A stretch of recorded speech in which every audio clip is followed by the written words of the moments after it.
Greetings, family, and welcome to another episode of Ask Dr. Mumbi. My name is Dr. Mumbi Saraki. How you doing? How's everything going? I really do pray, family, that you are moving into or back into yourself, that you're moving back into ourselves and our consciousness, and that you're working on your remembrance and the restoration of your memory and your mind, because that is the greatest thing you can do to help us as a group consciousness prepare ourselves for the new dispensation that is already among us now. You see, a lot of us are part of, as of the original ones, the indigenous ones, are part of Mama Earth.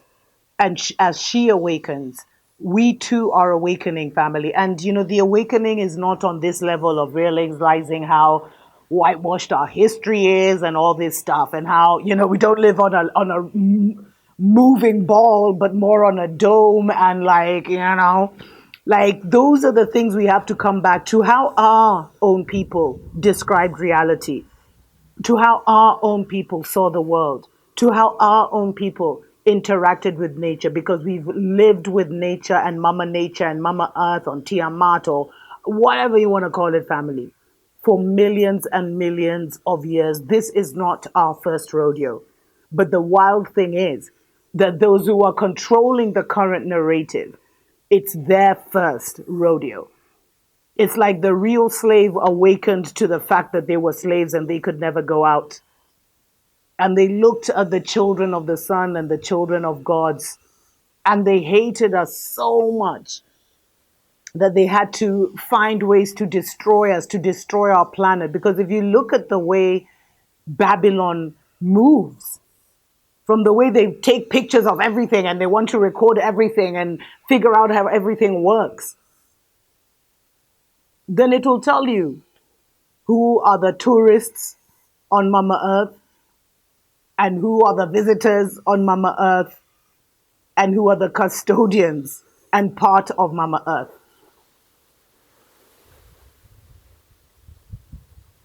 And if you listen to Babylon, you'll think that we are failing. You'll think that we are losing. You'll think that we're inevitably moving into a prison planet.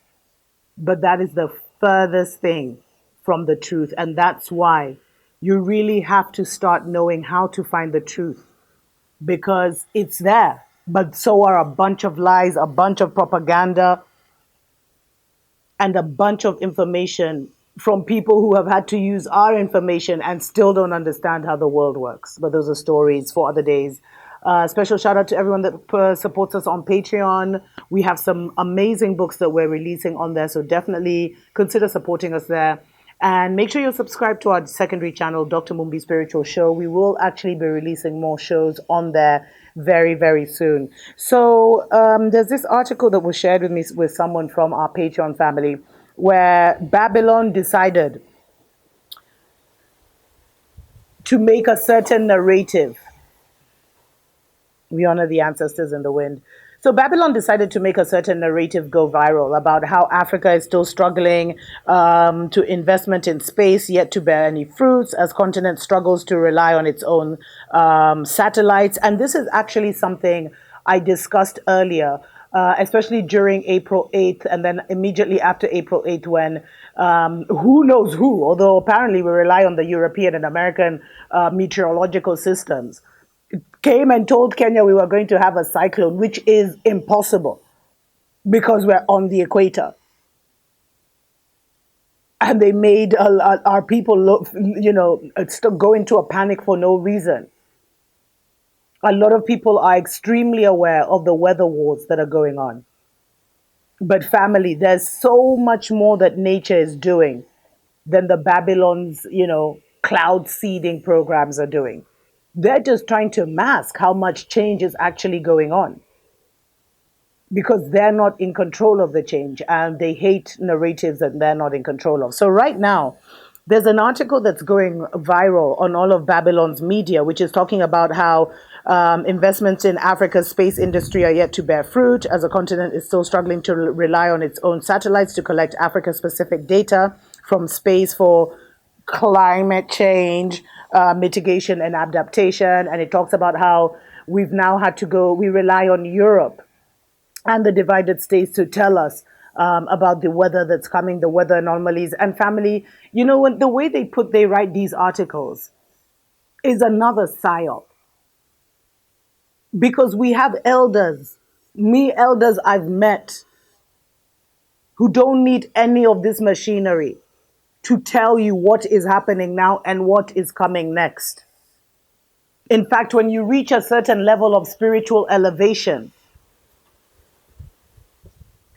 and you are one with nature, you learn to study the animals in your compound or the birds in your community, and you learn to look at the arrows in your homes and things like that, then you will be acutely aware of when it's supposed to rain and when it's not supposed to rain. I know there's so many times I'm like, oh my gosh, it's going to rain today.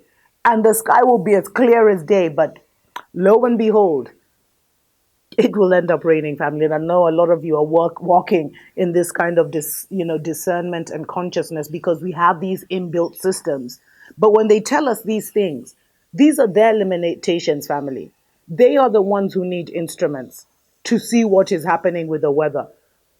And they lie to our governments about not having mapped out the entire motherland and seen where the gold, where the minerals, where the stargates, where the asteroid mountains are.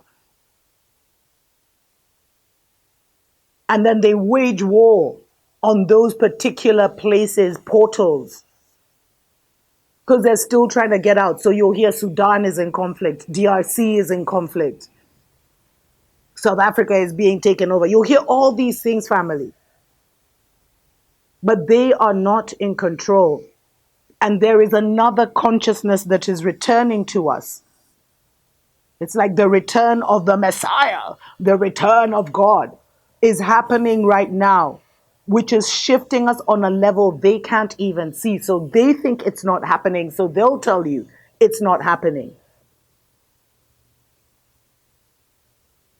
At least now, a lot of people are realizing all these moon landings and everything are just figments of people's imaginations, because we live in literally a dome. 7 continents have been quarantined off, but on our particular plane, there's at least 33, but those are stories that you need to be interested enough to go and research. There's so much information on the TikToks of this world. They can't censor everything. So what they're trying to do is to keep the information from you by not mentioning it, and then having you go read things like this. Because a lot of these stories, remember how I told you a lot of the newspapers on the motherland work, is they'll have their main local news from their journalists. Then now they'll go to the Reuters and the CNNs of this world or the Associated Press of this world, and they'll pick certain stories that they feel are relevant. And so even this one, I'm reading it from the Citizen Tanzania. So, this is the things they'll feature on their newsfeed. Thank God these traditional medias, which have been instruments of control and bringing down the self-esteem of our consciousness and all these kind of negative things, telling us these fake stories, are also losing funding and losing the following and the eyes and the attention of the people.